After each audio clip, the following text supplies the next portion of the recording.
So guys आपका एक बारी फिर से स्वागत है हमारी डेली रेसलिंग एपिसोड नंबर 932 पर। एंड समर स्लैम जस्ट अभी होकर खत्म ही हुआ है एंड इसका खुमार अभी हमारे सरों से तो देखो उतरा नहीं है, क्योंकि नॉट ओनली इस समर स्लैम ने एक न्यू ही अटेंडेंस रिकॉर्ड को सेट कर दिया है विच इज 57,791, बल्कि सबसे ज्यादा देखा जाने वाला समर स्लैम भी बनकर सामने आ गया। अब देखो WWE कह रही है तो हमें मानना ही पड़ेगा। यहाँ तक कि कुछ लोगों ने तो ये तक कह दिया, उनका ये मानना है कि इस समर स्लैम ने ऑलमोस्ट रेसलमेनिया की वाइब भी दे डाली। बीच में तो पता ही नहीं लग रहा था कि रेसलमेनिया देखा जा रहा है या फिर समर स्लैम। इसी के साथ रोमन रेंस की एपिक रिटर्न ने सिर्फ 24 घंटों के अंदर ही 30 लाख व्यूज को क्रॉस कर दिया on YouTube and the greatest return of the reset memory का रिकॉर्ड भी इसी ने हासिल कर लिया, रोमन रेंस ने। तो hashtag real tribal cheap and ये डिजर्व भी करते हैं। अब रोमन रेंस के जलवे का आइडिया तो आप इसी तरह लगा लो कि solo Sikoa versus Cody Rhodes के मैच को लोगों ने सिर्फ इसलिए देखा था ताकि रोमन रेंस वहां पर आ रहे थे, वरना लोगों का इंटरेस्ट ही नहीं था इस मैच में। अब इसी बात से आइडिया लगा लो आप कि रोमन रेंस का जलवा किस लेवल पर चढ़ के बोलता है। बाकी चैनल पर नए तो चैनल को अभी लाइक एंड सब्सक्राइब कर दो, और हाँ, वीडियो को एंड तक पूरा देखना क्योंकि अभी बहुत कुछ होना बाकी है। एंड नाउ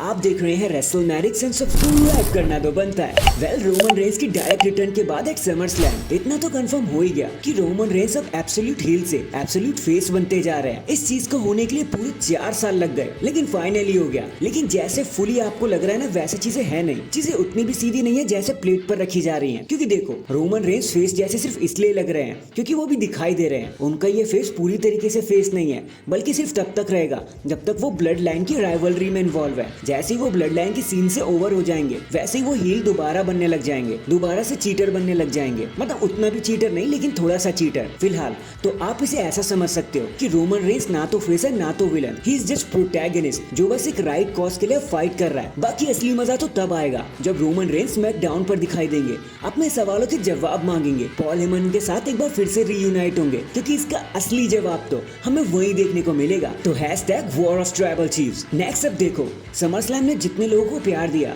उतने ही लोगों का दिल भी तोड़ दिया, क्योंकि हमारे the best in the world CM Punk Drew McIntyre से पहला वॉर तो हार चुके हैं।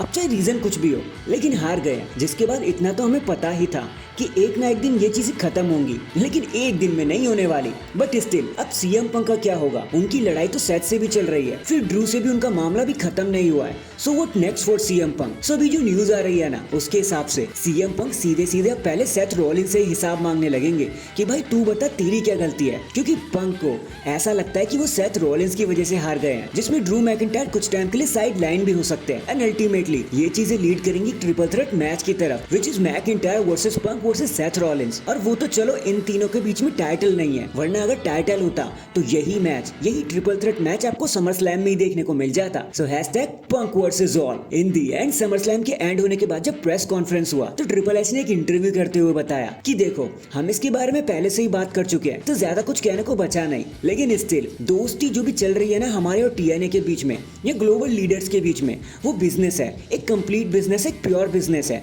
और कुछ नहीं। ये पार्टनरशिप जो भी आप देख रहे हो ना, उससे सबका फायदा होगा। हमारा फायदा होगा, ब्रांड्स का फायदा होगा, आपका फायदा होगा। आपको ज्यादा से ज्यादा अपॉर्चुनिटीज एंड कंपटीशन देखने को मिलेंगे। एंड वही सब आप NXT and around the world देख भी रहे हो, जहाँ भी WWE इंक्लूड है। हम ज्यादा से ज्यादा अपॉर्चुनिटीज बनाने की कोशिश कर रहे हैं, अपनी मेहनत कर रहे हैं कि कैसे भी करके यंग बॉयज एंड गर्ल्स को चांस मिल सके। एंड ये अपॉर्चुनिटी अकेले बनाना पॉसिबल नहीं था, इसलिए हाथ मिलाना जरूरी था। एंड वही हमने किया भी, और वही आप देख भी रहे हो। एंड फिर ये सब हम सिर्फ अपने लिए नहीं कर रहे, बल्कि सारी कम्युनिटी के लिए कर रहे हैं। रेसलिंग प्रमोशन को एज अ होल देख रहे हैं कि सब रेसलिंग प्रमोशन का फायदा होना चाहिए। एंड इतना कहकर वो शांत हो गए। और देखो, एक रियल लीडर, एक रियल किंग यही करता है। वो कभी अपनी नहीं चलाता, वो सबको साथ लेकर चलता है। Hashtag respect the game triple H. और विंस बाबू, कुछ सीख लो जरा सा। So that is it guys, अभी के लिए तो बस इतना ही। देखो, आप मुझे बताना ये रोमन रेंस अब आगे क्या करने वाले हैं? डायरेक्ट सोलो सिकोवा पे अटैक करेंगे या फिर कोडी रोड से वर्ल्ड टाइटल ही मांग लेंगे? कमेंट करके जरूर बताना। एंड अगर चैनल पर नए तो चैनल को अभी लाइक एंड सब्सक्राइब कर दो। बाकी मैं मिलता हूँ आपसे किसी और अपडेट के साथ। तब तक के लिए अपना ख्याल रखें और खुश रहें।